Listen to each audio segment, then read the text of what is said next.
அண்மை செய்தி. மேகதாது அணை கட்ட அனுமதி கோரி மத்திய நீர்வளத்துறை அமைச்சரிடம் கர்நாடக முதல்வர் டி.கே. சிவக்குமார் நேரில் மனு அளித்துள்ளார். அண்மை செய்தியாக பார்த்து வருகிறோம். கூடுதல் தகவல்களை தருகிறார் எமது செய்தியாளர் ராஜகுமரன். முழு விவரங்கள் என்ன? காவிரியின் குறுக்கே மேகதாது அணை கட்டுவதற்கான முயற்சியிலே கர்நாடகம் தொடர்ந்து ஈடுபட்டு வருகின்றது.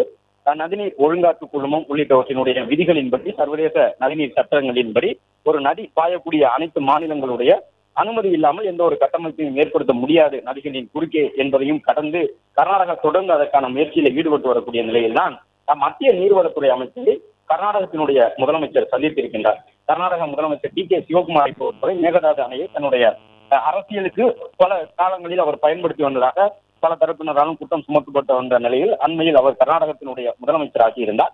கர்நாடக முதலமைச்சராக பொறுப்பேற்கக்கூடிய நேரத்திலேயே தன்னுடைய முதன்மையான நோக்கம் காவிரியின் குறுக்கே மேகதாது அணை கட்டுவதுதான் என்பதை அவர் வெளிப்படையாக சொல்லி இருந்தார். இந்த மத்திய நீர்வளத்துறை அமைச்சர் சி.ஆர். பாட்டீலை சந்தித்து மேகதாது அணை கட்டுவதற்கான அனுமதியை வழங்க வேண்டும் என்ற கோரிக்கையை கர்நாடக முதலமைச்சர் முன்வைத்திருக்கிறார்.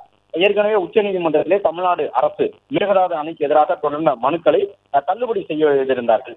மறு ஆய்வு மனுவும் தள்ளுபடி செய்யப்பட்டு விட்டது. எனவே மேகதாதுவிலே அணை கட்டுவதற்கான அனுமதி வழங்கப்பட வேண்டும் என்ற அடிப்படையில் இந்த ஒரு கோரிக்கையை அவர் மத்திய நீர்வளத்துறை அமைச்சரை சந்தித்து முன்வைத்திருக்கின்றார். காவிரி நீர் மேலாண்மை ஆணையம் மத்திய நீர் ஆணையத்திடம் மேகதாது அணை திட்டம் தொடர்பான மதிப்பீடுகளை செய்வதற்கு தெரிவித்திருக்கின்றது என்பதையெல்லாம் எடுத்துக் கூறி மேகதாது அணை திட்டத்திற்கு விரைவான அனுமதியை மத்திய அரசு வழங்க வேண்டும் என்று தன்னுடைய கோரிக்கையை டி.கே. சிவகுமார் முன்வைத்திருக்கின்றார். எனவே மத்திய நீர்வளத்துறை அமைச்சர் சி.ஆர். பாட்டீல் என்ன முடிவு எடுக்கப் போகின்றார் என்பது முக்கியத்துவம் கொண்டதாக பார்க்கப்படுகின்றது.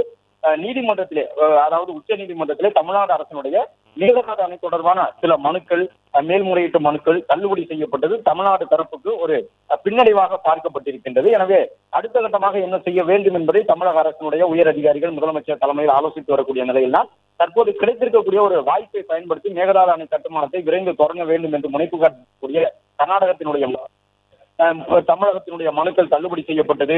அது மட்டுமல்லாமல் காவிரி நீர் மேலாண்மை ஆணையம் மத்திய நீர்வளத்துறை ஆணையத்திடம் மேகதாது அணை தொடர்பான மதிப்பீடுகளை செய்யலாம் என்கின்ற ஒரு கருத்தை சொல்லியிருந்தது. இவற்றையெல்லாம் சுட்டிக்காட்டி கர்நாடக முதலமைச்சர் டி.கே. சிவகுமார் இந்த கோரிக்கையை சென்று முன்வைத்திருக்கின்றார். எனவே சி.ஆர். பாட்டீலை சந்தித்து அவர் இந்த கோரிக்கைகளை சொல்லியிருக்கக்கூடிய நிலையில் மத்திய அரசு என்ன முடிவெடுக்கப் போகின்றது, மேகதாது என்கின்ற இடத்திலே அணை கட்டப்பட்டால் கிட்டத்தட்ட ஒரு 170 TMC அளவுக்கு அந்த தமிழகத்திற்கான தண்ணீர் வந்து கொண்டிருக்கின்றது. ஒரு ஆண்டுக்கு வழங்கப்பட வேண்டும் என்று சொல்லப்பட்டிருக்கின்றது. எனவே அந்த 167 TMCக்கும் கூடுதலான நீரை தமிழகத்திற்கு கர்நாடகா வழங்க வேண்டும் என்று விதிகள் இருக்கக்கூடிய சூழலிலும் அவற்றை முழுவதுமாக வழங்காமல் இருக்கின்றார்கள். எனவே மேகதாது அணை கட்டப்பட்டால் தமிழகத்திற்கு வரக்கூடிய தண்ணீர் பெருமளவில் காவிரியில் குறைந்துவிடும். எனவே இப்பொழுது காவிரியில் தண்ணீர் வருவது என்பது பெரு மழைக்காலங்களில் உபரி நீர் போன்றுதான் கர்நாடகத்திலிருந்து தண்ணீர் திறந்து விடப்படுகின்றது.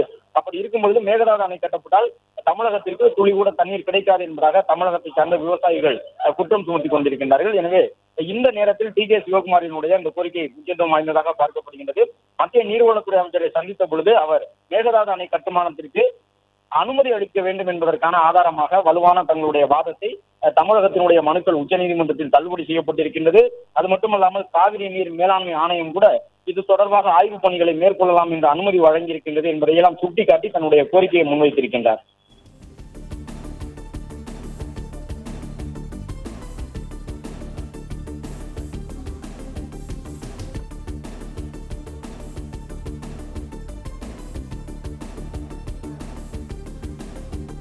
தகவல்களுக்கு நன்றி ராஜகுமரன். பிளே ஸ்டோர் மற்றும் ஆப் ஸ்டோரில் இருந்து பாலிமர் செயலியை QR கோடு மூலம் பதிவிறக்கம் செய்யுங்கள். செய்திகளை உடனுக்குடன் பெறுங்கள்.